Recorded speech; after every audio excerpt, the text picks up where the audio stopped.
The fact was that up to the last moment he had never expected such an ending. He had been overbearing to the last degree, never dreaming that two destitute and defenseless women could escape from his control. This conviction was strengthened by his vanity and conceit, a conceit to the point of fatuity. Pyotr Petrovitch, who had made his way up from insignificance, was morbidly given to self-admiration, had the highest opinion of his intelligence and capacities, and sometimes even gloated in solitude over his image in the glass. But what he loved and valued above all was the money he had amassed by his labor, and by all sorts of devices. That money made him the equal of all who had been his superiors. When he had bitterly reminded Dunya that he had decided to take her in spite of evil report, Pyotr Petrovitch had spoken with perfect sincerity and had, indeed, felt genuinely indignant at such black ingratitude. And yet, when he made Dunya his offer, he was fully aware of the groundlessness of all the gossip. The story had been everywhere contradicted by Marfa Petrovna, and was by then disbelieved by all the townspeople, who were warm in Dunya's defense. And he would not have denied that he knew all that at the time. Yet he still thought highly of his own resolution in lifting Dunya to his level and regarded it as something heroic. In speaking of it to Dunya, he had let out the secret feeling he cherished and admired, and he could not understand that others should fail to admire it too. He had called on Raskolnikov with the feelings of a benefactor who was about to reap the fruits of his good deeds and to hear agreeable flattery. And as he went downstairs now, he considered himself most undeservedly injured and unrecognized. Dunya was simply essential to him, to do without her was unthinkable. For many years he had had voluptuous dreams of marriage, but he had gone on waiting and amassing money. He brooded with relish, in profound secret, over the image of a girl virtuous, poor, she must be poor, very young, very pretty, of good birth and education, very timid, one who had suffered much, and was completely humbled before him, one who would all her life look on him as her savior, worship him, admire him and only him. How many scenes, how many amorous episodes he had imagined on this seductive and playful theme, when his work was over!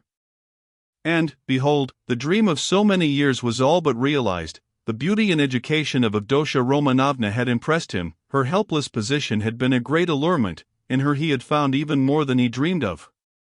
Here was a girl of pride, character, virtue, of education and breeding superior to his own, he felt that, and this creature would be slavishly grateful all her life for his heroic condescension, and would humble herself in the dust before him, and he would have absolute, unbounded power over her.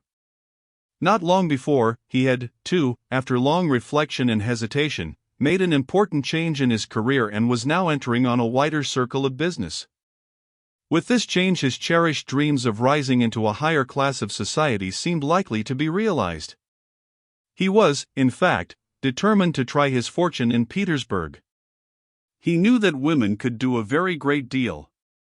The fascination of a charming, virtuous, highly educated woman might make his way easier, might do wonders in attracting people to him, throwing an aureole round him, and now everything was in ruins. This sudden horrible rupture affected him like a clap of thunder. It was like a hideous joke, an absurdity. He had only been a tiny bit masterful, had not even time to speak out, had simply made a joke, been carried away, and it had ended so seriously. And, of course, too, he did love Dunya in his own way, he already possessed her in his dreams, and all at once. No! The next day, the very next day, it must all be set right, smoothed over, settled. Above all he must crush that conceited milksop who was the cause of it all. With a sick feeling he could not help recalling resuming him too, but he soon reassured himself on that score, as though a fellow like that could be put on a level with him. The man he really dreaded in earnest was Svidrigailov. He had, in short, a great deal to attend to. "No, I am more to blame than anyone," said Dunya, kissing and embracing her mother. "I was tempted by his money, but on my honor, brother, I had no idea he was such a base man. If I had seen through him before, nothing would have tempted me. Don't blame me, brother. God has delivered us. God has delivered us." Pulcheria Alexandrovna muttered, but half consciously, as though scarcely able to realize what had happened. They were all relieved, and in 5 minutes they were laughing. Only now and then Dunya turned white and frowned, remembering what had passed. Pulcheria Alexandrovna was surprised to find that she, too, was glad. She had only that morning thought rupture with Luzin a terrible misfortune. Razumihin was delighted. He did not yet dare to express his joy fully, but he was in a fever of excitement as though a ton weight had fallen off his heart. Now he had the right to devote his life to them, to serve them. Anything might happen now. But he felt afraid to think of further possibilities and dared not let his imagination range. But Raskolnikov sat still in the same place, almost sullen and indifferent. Though he had been the most insistent on getting rid of Luzin, he seemed now the least concerned at what had happened.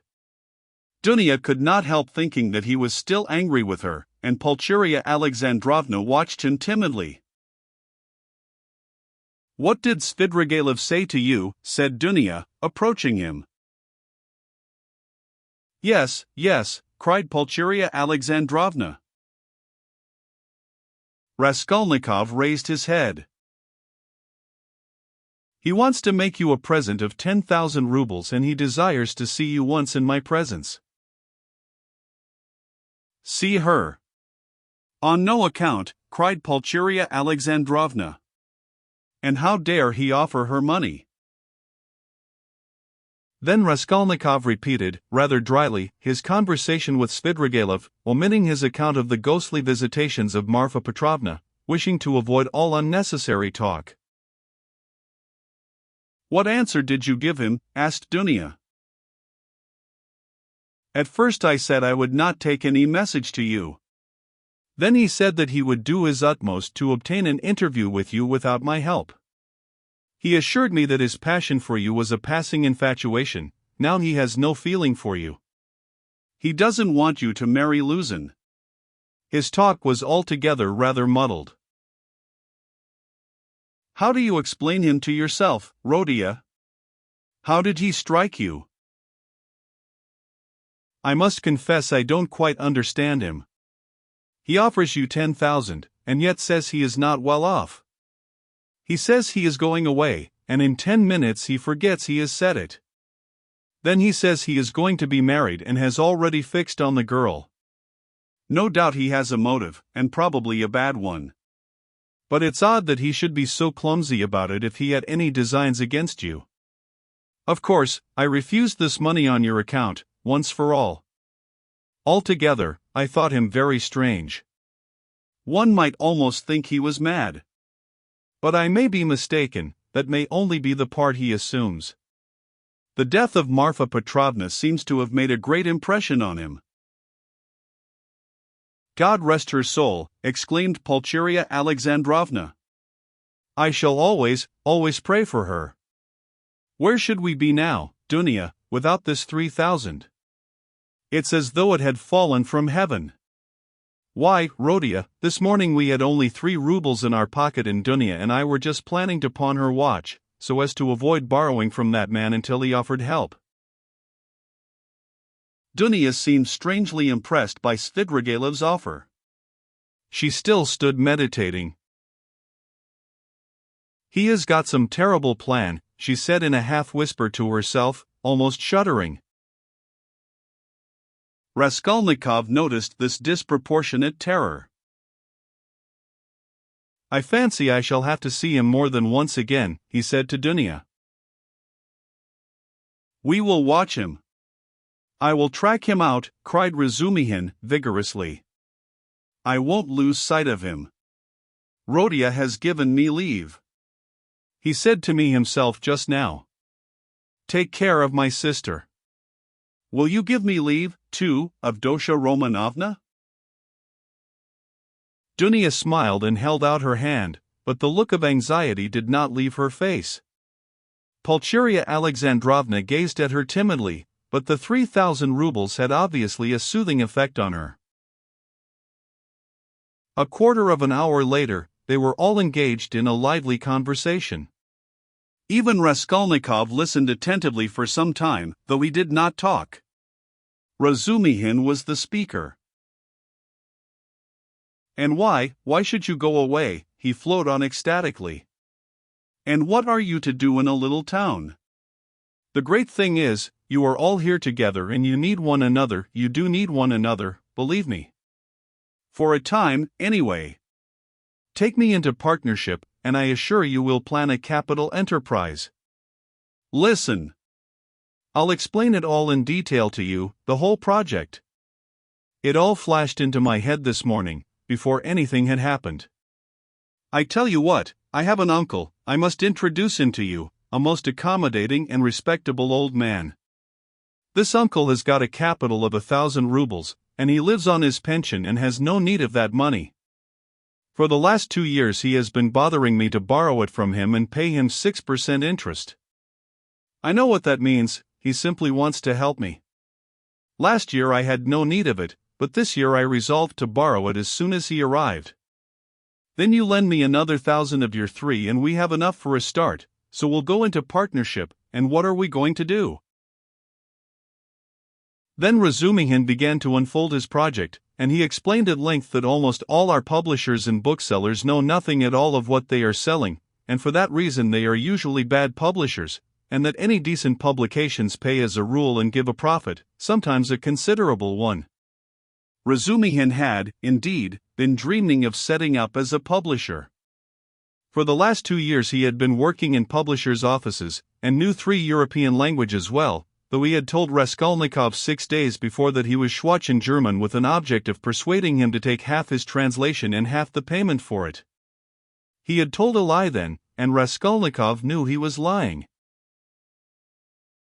Why should we let our chance slip when we have one of the chief means of success, money of our own? Cried Razumihin warmly. Of course there will be a lot of work, but we will work, you, Avdotya Romanovna, I, Rodion. You get a splendid profit on some books nowadays. And the great point of the business is that we shall know just what wants translating, and we shall be translating, publishing, learning all at once. I can be of use because I have experience.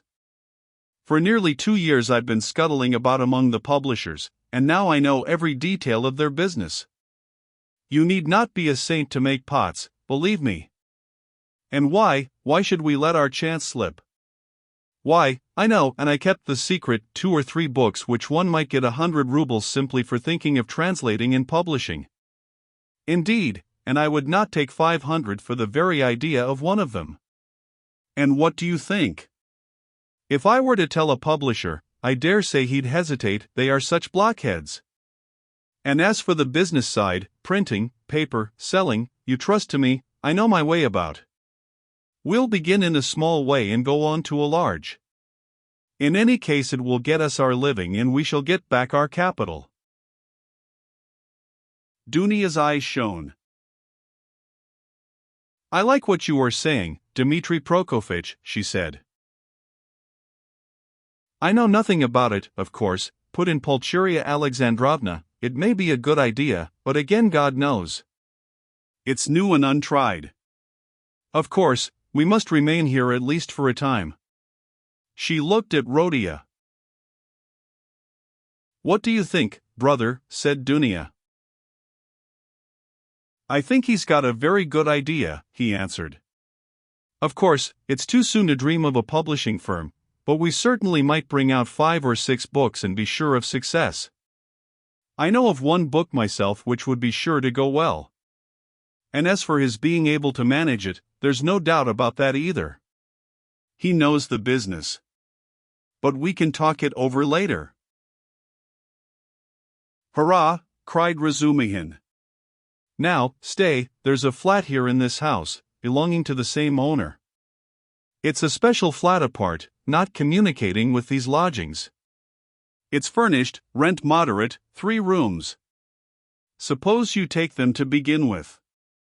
I'll pawn your watch tomorrow and bring you the money, and everything can be arranged then. You can all 3 live together, and Rodia will be with you. But where are you off to, Rodia? What, Rodia, you are going already? Pulcheria Alexandrovna asked in dismay. At such a minute, cried Razumihin. Dunya looked at her brother with incredulous wonder. He held his cap in his hand, he was preparing to leave them. One would think you were burying me or saying goodbye forever, he said somewhat oddly. He attempted to smile, but it did not turn out a smile. But who knows, perhaps it is the last time we shall see each other, he let slip accidentally. It was what he was thinking, and it somehow was uttered aloud. What is the matter with you? Cried his mother. Where are you going, Rhodia? Asked Dunya rather strangely. Oh, I'm quite obliged to, he answered vaguely, as though hesitating what he would say. But there was a look of sharp determination in his white face. I meant to say, as I was coming here. I meant to tell you, mother, and you, Dunya, that it would be better for us to part for a time. I feel ill, I am not at peace. I will come afterwards, I will come of myself, when it's possible. I remember you and love you. Leave me alone. I decided this even before. I'm absolutely resolved on it. Whatever may come to me, whether I come to ruin or not, I want to be alone. Forget me altogether, it's better. Don't inquire about me.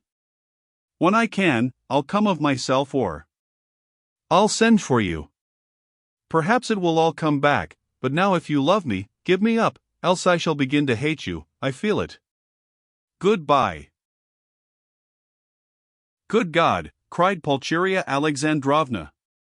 Both his mother and his sister were terribly alarmed. Razumihin was also.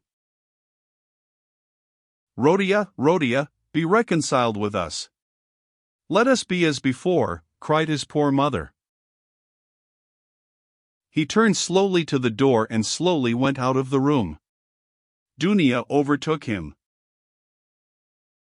Brother, what are you doing to mother? She whispered, her eyes flashing with indignation. He looked dully at her. No matter, I shall come. I'm coming, he muttered in an undertone, as though not fully conscious of what he was saying, and he went out of the room. Wicked, heartless egoist, cried Dunya. He is insane, but not heartless. He is mad. Don't you see it? You're heartless after that.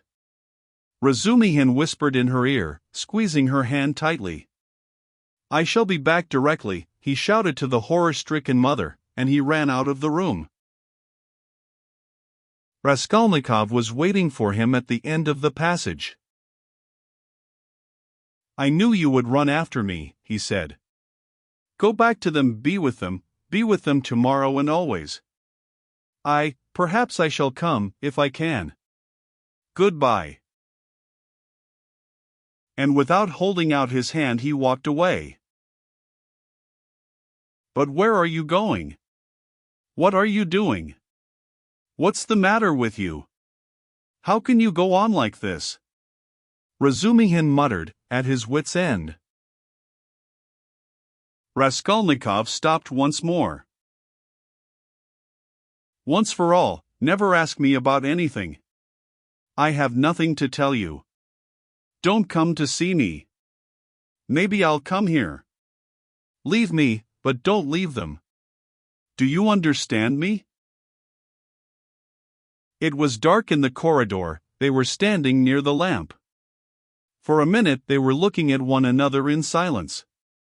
Razumihin remembered that minute all his life. Raskolnikov's burning and intent eyes grew more penetrating every moment, piercing into his soul, into his consciousness. Suddenly Razumihin started. Something strange, as it were, passed between them. Some idea, some hint, as it were, slipped, something awful, hideous, and suddenly understood on both sides. Razumihin turned pale. Do you understand now? Said Raskolnikov, his face twitching nervously. Go back, go to them, he said suddenly, and turning quickly, he went out of the house. I will not attempt to describe how Razumihin went back to the ladies, how he soothed them, how he protested that Rodion needed rest in his illness, protested that Rodion was sure to come, that he would come every day, that he was very, very much upset, that he must not be irritated, that he, Razumihin, would watch over him, would get him a doctor, the best doctor, a consultation. In fact, from that evening Razumihin took his place with them as a son and a brother.